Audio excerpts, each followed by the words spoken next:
अगर उस गैर मुस्लिम की वजह से कश्ती डूब रही है वो तो अकेला है, तुम्हारी तादाद 99 है। अगर उस एक गैर मुस्लिम की वजह से कश्ती डूब रही है तो 99 मुसलमान की वजह से कश्ती पार क्यों नहीं लग रही है। मुसीबत में अपने गिरबान में मुंह डाल करके देखो, दूसरे पर उंगली मत उठाओ।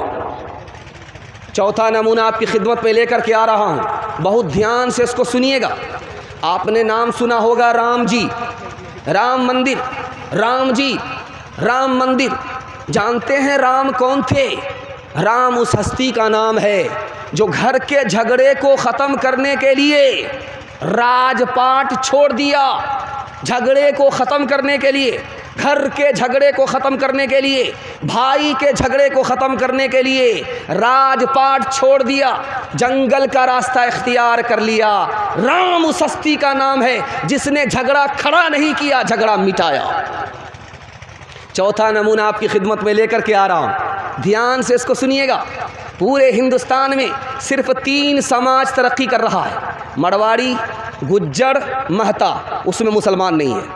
मरवाड़ी आपके बगल में है, अररिया में जा कर के देखिए, मरवाड़ी के यहाँ तरक्की है। मुसलमान को तरक्की नहीं है, मरवाड़ी को तरक्की है। मरवाड़ी को क्यों तरक्की है? 2 वजह से। उसमें कोई नीचे गिरता है, सब लोग मिल करके उसको संभालते हैं। 100 मरतबा गिरेगा, 100 मरतबा संभालेंगे। कौम का आदमी है, अगर वो पीछे रह गया कौम कैसे तरक्की करेगी? इस ख्याल से मरवाड़ी में अगर कोई नीचे गिरेगा सब लोग उसको मिल करके संभालेंगे। लेकिन मुसलमानों का हाल इसके उल्टा है। मुसलमान में अगर कोई गिरता है उसको गाली देते हैं, मुसलमान में कोई ऊपर रिश्ता है तो टांग खींच करके बराबर करते। मरवाड़ी की दूसरी खूबी दिखाने के लिए जा रहा हूँ। मरवाड़ी को तरक्की है क्यों? आप अदालत में वकीलों से जाकर के पूछिए कि मरवाड़ी का मुकदमा अदालत में आता है, वो बोलेगा नहीं आता। तो क्या मरवाड़ी झगड़ा नहीं करते हैं? झगड़ा होता है, घर में मसला हल कर लेते हैं, अदालत में लेकर के नहीं आते। और मुसलमानों का झगड़ा घर में हल नहीं होता, अदालत में आता है। 2011 की रिपोर्ट है, एक ज़िला के अंदर मुसलमानों का झगड़ा डोरी एक्ट का 33,000। कैसे मुसलमान तरक्की करेगा? ये आप देख रहे हैं, खुट्टा है। घर में दरख्त लगा हुआ था, 2 भाई का दावा हुआ। एक भाई कह रहा ये मेरा है, बड़ा भाई कह रहा ये मेरा है। दोनों का झगड़ा हुआ, वो झगड़ा अदालत में चला गया। 20 साल तक वो झगड़ा जारी रहा। अब अदालत से 20 साल के बाद क्या फ़ैसला आया, आपको सुनकर के हैरत होगी। अदालत ने कहा कि इस दरख्त को काट दो, आधा एक भाई को दे दो, आधा दूसरे भाई को दे दो। तो दोनों भाई लड़ कर के तबाह हो चुका। दरख्त कटाने के लिए न इनके पास पैसा न उनके पास पैसा। होश उस वक्त आया जब कोठी बिक गई। मैं गारंटी लेकर के मसनद रसूल से जाता हूँ, आप दूसरे की मदद के लिए खड़े हो जाइए, अल्लाह आपकी मदद के लिए खड़ा होगा। झगड़ा ख़त्म कीजिए, 1 साल में आपको 10 साल के बराबर अल्लाह तरक्की अता फरमाएगा। आप कोकड़ा जानते हैं? कोकड़ा, उसको उर्दू में केकड़ा बोलते हैं, हम लोग बोलते हैं कोकड़ो, लेकिन वो असल में केकड़ा है।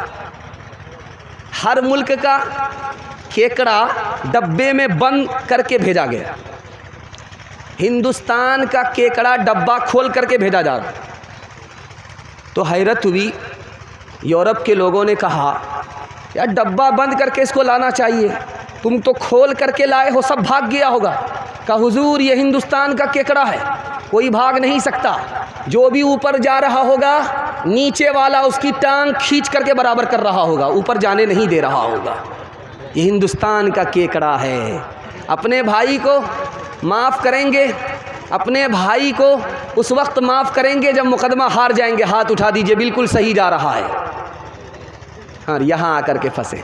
शर्म न हमको आ सकी देख अपने आमाल, कभी तो इतना सोचता, कभी तो इतना सोचता, काहे हुआ ज़वाल, काहे हुआ ज़वाल। जब से भूला मुसलमान इस्लामी तालीम, उसको दहशत गर्दी करते सब तस्लीम। करते सब तस्लीम। भूल गया मुस्लिम कहीं नबी करीम की राह, मंजिल की चाहत गई, मंजिल की चाहत गई, रसते हुए गुनाह, रसते हुए गुनाह। तुम्हारा इत्तिहाद बा हमी दीवार आहन था, मुखालिफ एक का जो था वो गोया सब का दुश्मन था। तुम्हारी हिम्मतों का अर्श आज़म पर नशीमन था, तुम्हारे हाथ में आफाक का हर इल्म हर फन था। तुम अपनी हक परस्ती से दबा लेते थे दुनिया को, खुदा के सामने झुक कर झुका लेते थे आदा को, खुदा के सामने झुक कर झुका लेते थे आदा को। बहुत अच्छा खाता खुला है, आप लोग बहुत अच्छा सुन रहे हैं। मैं तो घबरा गया था कि आप लोग आधा कब्रिस्तान में हैं, हमको सीधा जनाजा ही पढ़ाना होगा, इसके अलावा कुछ नहीं होगा। अल्लाह का करम है, जाग रहे हैं, आपको दिल से दुआ मिल रही है। दिल से दुआ करता हूँ अल्लाह हमारे सुनाने को, आपके सुनने को बेहद कबूल फरमाए। दूसरा पैगाम आपकी खिदमत में लेकर के आ रहा हूँ, हिंदू मुसलमान के हवाले से लेकर के आ रहा हूँ, मंदिर और मस्जिद के हवाले से लेकर के आ रहा हूँ, हिंदी और उर्दू के हवाले से लेकर के आ रहा हूँ। सुनने के लिए मुकम्मल तैयार है? दोनों हाथ उठा दीजिए इंशाअल्लाह। इंशाअल्लाह आपका जब जोश के साथ हाथ उठता है तो दिल खुश होता है कि आप जिंदा हैं, जलसे में हैं, पिंडाल के नीचे हैं, सुनने के लिए तैयार हैं। अल्लाह इस मोहब्बत को सलामत रखे। ध्यान से सुनिएगा। शिवाजी नाम है नवाब का, उनका गुरु कौन था? बाबा याकूत, मुसलमान। हिंदू चेला, उसका नाम शिवाजी, और उनका गुरु कौन? बाबा याकूत, वो मुसलमान। हिंदू मुसलमान में इतनी मोहब्बत थी, इतना भाईचारा था। दूसरी मिसाल, शिवाजी के दादा का नाम, शिवाजी के दादा, उनके गुरु का नाम शाह शरफुद्दीन, वो हिंदू। शिवाजी के दादा हिंदू और दादा के गुरु का गुरु मुसलमान, गुरु का नाम शाह शरफुद्दीन। दीपाली हिंदू नाम का, मुरीद है, मुजाविर है, उनका पीर कौन है? मुसलमान, उसका नाम क्या है? शाह शमशुद्दीन दरियाई। इतना प्यारा हिंदुस्तान था। ध्यान से इसको सुनिएगा, सुनाने के लिए जा रहा हूँ। पहले हिंदुस्तान में जब मस्जिद बनती थी तो नक्शा मंदिर से लिया जाता था। अजमेर जाइए, मस्जिद को देख कर के आइए।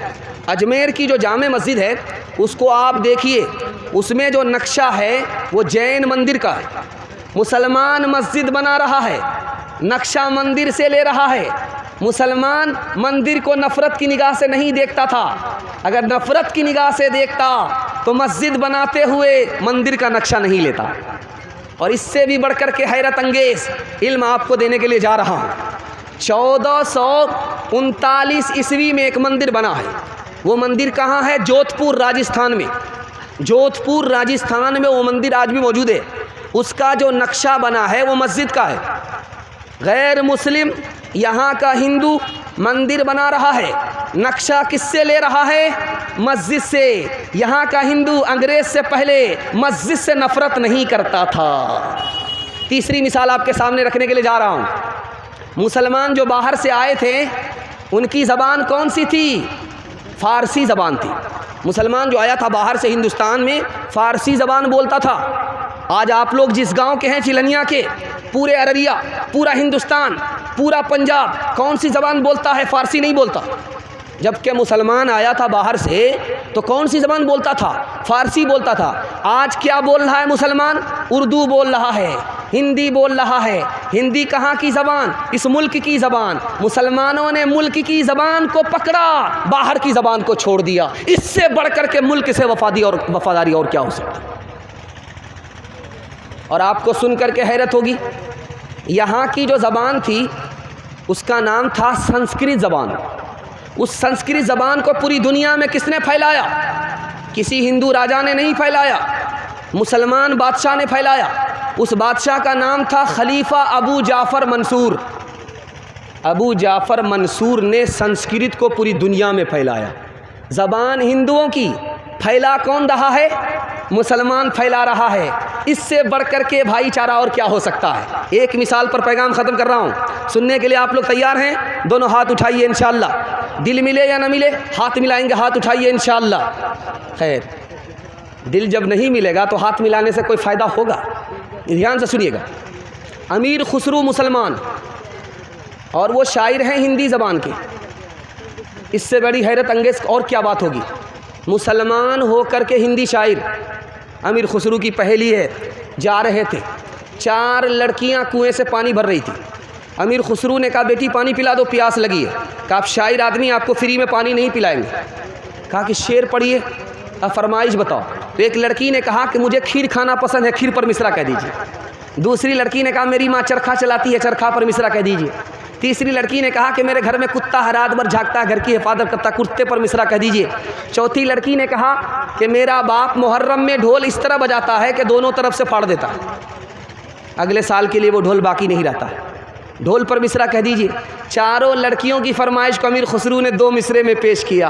खीर पकाई जतन से, चरखा दिया जलाए, खीर पकाई जतन से, चरखा दिया जलाए, आया कुत्ता खा गया, आया कुत्ता खा गया, बैठ के ढोल बजा, ला पानी पिला।